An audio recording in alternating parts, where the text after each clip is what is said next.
I've never really been nervous to come back home.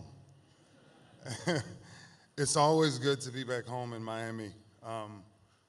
This school, this city gave me something that I tell you I could never repay what the University of Miami did for me.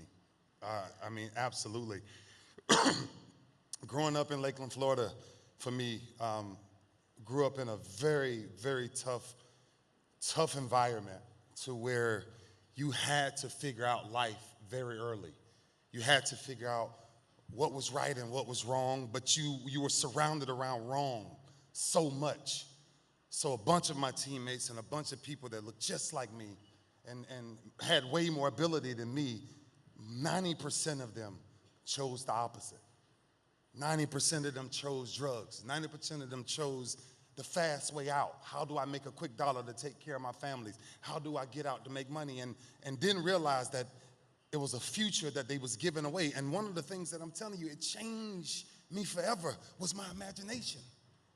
My imagination was so crazy because at 14 years old, I started chasing sunsets.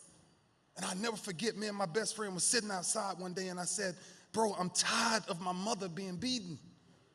I don't have no money. I don't have no way out. I wasn't raised with a father. So I had to figure out life.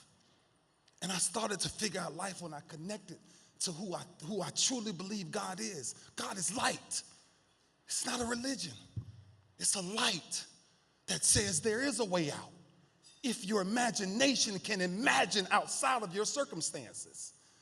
Some of the things that we're introduced to when I was younger, to see my mother's face sometime, to see the pain in my mother's face, to see the scars of just men brutally beating my mom, and I wasn't strong enough. I wasn't man enough. I didn't have the answers. And while most people think it was sports that brought me out, it wasn't. It was hopefully one day I was strong enough when I started doing those push-ups and sit-ups to make sure man never put his hands on my mom again. That's why I woke up every day. That's why I still wake up every day. And everything that I achieve every day of my life is Mother's Day. I don't just block out one day for Mother's Day.